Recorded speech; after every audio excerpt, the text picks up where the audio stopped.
जय हिंद दोस्तों। आप सबका अमर विजन क्लासेस में स्वागत है। आप लोगों का टेट का एग्जाम अच्छा हुआ होगा। अब आगे की जो आप लोगों की तैयारी है उसी को ध्यान में रखते हैं, जैसे रेलवे ग्रुप डी या यूपी एसआई वाला आने वाला है, उसी को ध्यान में रखते हुए आज हम क्वालिटी यानी भारतीय संविधान का अनुच्छेद 371 पे चर्चा करेंगे, जो काफी महत्वपूर्ण है।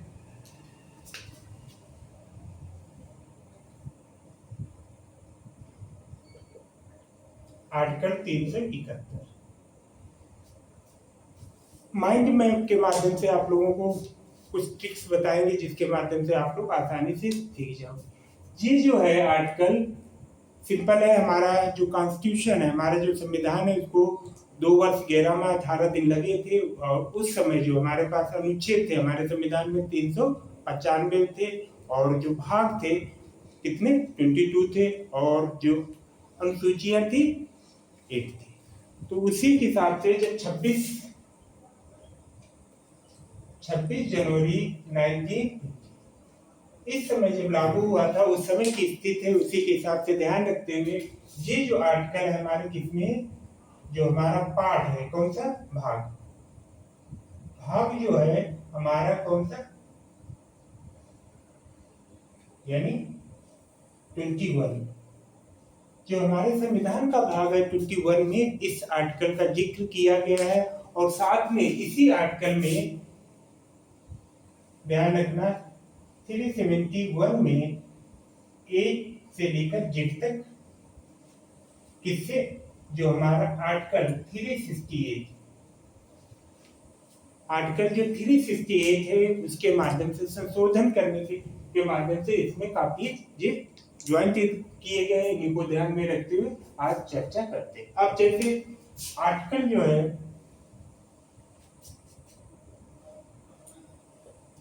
आर्टिकल 371 ये जो है हमारा किससे संबंधित है, किन स्टेट तो देखो इसमें मेन ये किया गया, जो हमारे स्टेट है उनको कुछ विशेष राज्य का दर्जा दिया गया। वहाँ की जो भौगोलिक स्थिति है या फिर सामाजिक आर्थिक उनको बनाए रखने के लिए हमारे राज्यपाल और राष्ट्रपति को कुछ विशेष अधिकार दिए गए हैं, जिसके माध्यम से इसको प्रकार। तो आर्टिकल जो है 371 में किसका किसका जिक्र है, महाराष्ट्र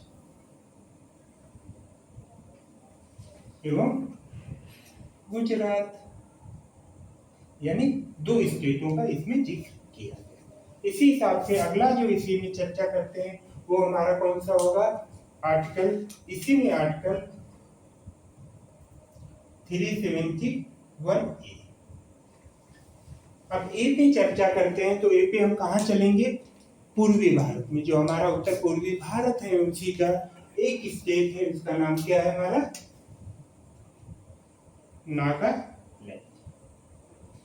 नागालैंड, यानी अनुच्छेद 371 ए में इसका जिक्र किया गया है। इसी प्रकार से आगे जो आर्टिकल है आर्टिकल 371 बी।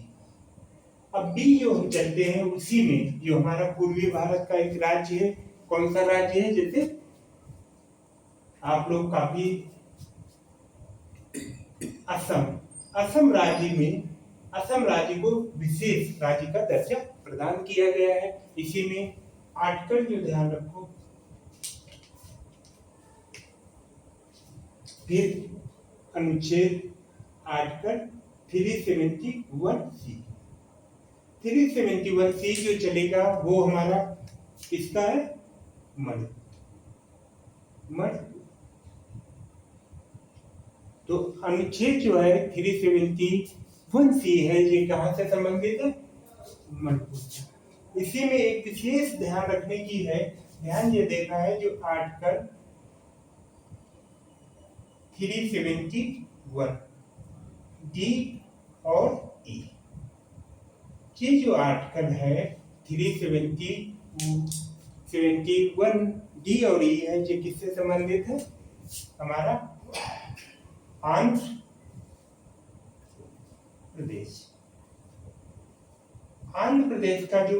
प्रदेश का पुनर्गठन कब हुआ था सबसे पहले, और अभी जो 2014 2014 में जो हुआ था, उसके बाद एक राज्य का निर्माण हुआ था, कौन सा? तेलंगाना, जो उस समय हमारा 29वां स्टेट कहलाता था। तो 2004 इसका जो जिक्र किया गया अनुच्छेद 371 जी और इसी में आगे हम चलते हैं, क्योंकि हमारे पास कहाँ तक चर्चा करनी? जे तक। अभी तक हम ई पहुंचे। ई के बाद आर्टिकल 371, ई के बाद हमारा क्या आएगा? ई के बाद एफ आएगा। एफ जो है हमारा कहाँ है? एफ में जो आएगा हमारा कौन सा स्टेट है? सिक्किम, यानी सिक्किम का जिक्र किया गया। अब बचे हमारे पास आगे के बचे। एफ के बाद हमारा अनुच्छेद कौन सा आएगा? आर्टिकल हमारा 371। एफ के बाद हमारा आ गया जी। एफ के बाद हमारा क्या आ गया? जी। जी जो है किससे संबंधित है? पूर्वी भारत का एक स्टेट है जिसका नाम क्या है? मिजोरम। अब कुछ और आर्टिकल बचे हैं, जैसे आर्टिकल 371। जी के बाद हमारा आ जाएगा जी एच। एच जो है हमारा किस स्टेट से संबंधित है वो विशेष कर ध्यान रखो। वो भी हमारा पूर्वी ही है। कौन सा है? अरुणाचल प्रदेश। अब हमारे पास केवल 2 पार्ट यानी आई जे, यानी आई और जे बचे हैं। वो एक बार और उन पे चर्चा कर लेते हैं। जैसे आर्टिकल 371 आई जो है हमारा, जो देश का सबसे क्षेत्रफल में सबसे छोटा स्टेट है, उसका नाम क्या है? गोवा। उसी को इसमें विशेष होती। अंतिम जो बचा है हमारा आर्टिकल 371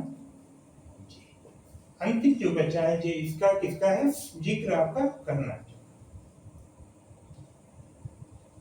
का।